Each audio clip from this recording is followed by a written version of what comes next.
Le livre du ciel, tome 2. 14 octobre 1899. L'espérance est une mère pacifique et compatissante. Deuxième partie. Du mieux que je peux, je vais tenter d'expliquer ce que j'ai compris de cette image. L'homme vivait enchaîné, esclave du démon et condamné à la mort éternelle, sans espoir de pouvoir accéder à la vie éternelle. Tout était perdu, et sa destinée était ruinée. Une mère vivait au ciel, unie au Père et à l'Esprit Saint, partageant avec eux un bonheur exquis. Mais elle n'était pas pleinement satisfaite. Elle voulait autour d'elle tous ses enfants, ses chères images, les plus belles créatures sorties des mains de Dieu.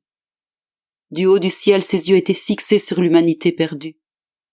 Elle s'ingéniait à trouver le moyen de sauver ses enfants bien-aimés. Et consciente qu'ils ne pouvaient en aucune manière donner satisfaction à la divinité par eux-mêmes, même au prix des plus grands sacrifices à cause de leur petitesse comparée à la grandeur de Dieu. Que fit cette mère?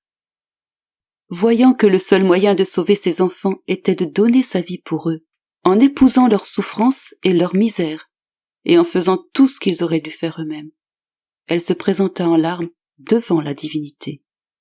Et de sa plus douce voix, et avec les motifs les plus convaincants que lui dictait son cœur magnanime, elle lui dit: « Je demande grâce pour mes enfants perdus.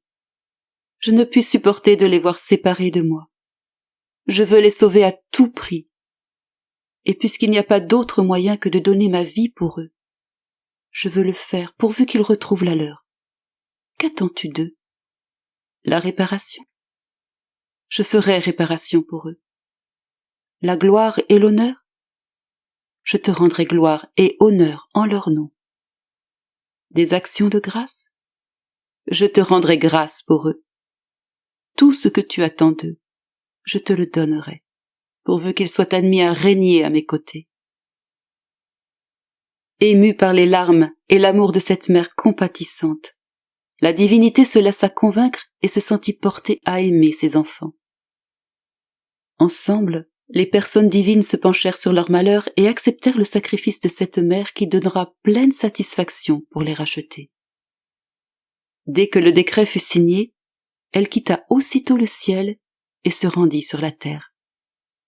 Laissant derrière elle ses vêtements royaux, elle se revêtit des misères humaines comme une misérable esclave, et elle vécut dans la plus extrême pauvreté, dans des souffrances inouïes, au milieu d'êtres souvent insupportables. Elle ne fit que supplier et intercéder pour ses enfants. Cependant, ô stupéfaction, au lieu d'accueillir à bras ouverts celle qui venait les sauver, ses enfants firent tout le contraire. Personne ne voulut l'accueillir, ni la reconnaître. Au contraire, ils la laissèrent errer, la méprisèrent et complotèrent pour la faire mourir. Que fit cette tendre mère en se voyant ainsi rejetée par ses enfants si ingrats? A-t-elle renoncé? Nullement. Au contraire, son amour pour eux devint plus ardent et elle courut d'un endroit à l'autre pour les rassembler auprès d'elle. Que d'efforts elle déploya! Elle n'arrêtait jamais, toujours préoccupée par le salut de ses enfants. Elle pourvoyait à tous leurs besoins, remédiait à tous leurs maux passés, présents et futurs. En somme, elle faisait absolument tout concourir pour le bien de ses enfants. Et que firent ceux-ci? Se repentirent-ils?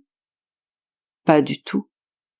Ils la regardèrent d'un air menaçant, la déshonorèrent par de viles calomnies, l'accablèrent d'opprobre, la flagellèrent jusqu'à ce que son corps ne soit plus qu'une plaie vive.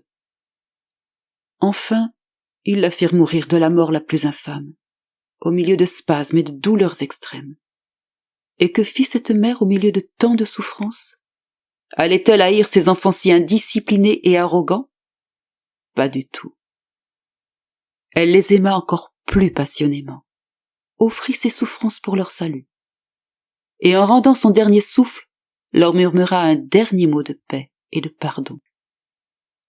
Ô mère toute belle, ô chère espérance, comme tu es admirable, je t'aime tant. Je t'en supplie, garde-moi toujours sur tes genoux, et je serai la personne la plus heureuse du monde. Même si je suis décidée de ne plus parler de l'espérance, une voix résonne en moi et me dit: l'espérance contient tous les biens, présents et futurs. Et l'âme qui vit et grandit sur ses genoux obtiendra tout. Que désire une âme? La gloire? Les honneurs? L'espérance lui donnera la plus grande gloire et les plus grands honneurs sur cette terre, et elle sera glorifiée éternellement au ciel. Désire-t-elle les richesses? Cette mère est extrêmement riche, et en donnant tous ses biens à ses enfants, ses richesses ne diminuent aucunement. De surcroît, ces richesses sont éternelles et non pas éphémères.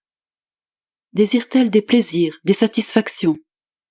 L'espérance possède tous les plaisirs et toutes les satisfactions qui se trouvent au ciel et sur la terre. Toute personne qui se nourrit de son sein peut s'en délecter à satiété. De plus, comme elle est le maître des maîtres, toute âme qui se met à son école apprendra la science de la vraie sainteté. En somme, l'espérance nous donne tout. Si quelqu'un est faible, elle le fortifie. Pour ceux qui sont en état de péché, elle a institué les sacrements parmi lesquels se trouve le bain où l'on peut laver ses péchés. Si nous avons faim ou soif, cette mère compatissante nous donne la plus alléchante et délicieuse nourriture, sa chair délicate et son sang très précieux. Que peut faire de plus cette mère pacifique? Qui d'autre lui ressemble? Oh, elle seule a pu réconcilier le ciel et la terre. L'espérance s'est unie à la foi et à la charité. Elle a formé ce lien indissoluble entre la nature humaine et la nature divine. Mais qui est cette mère? C'est Jésus-Christ, notre Sauveur.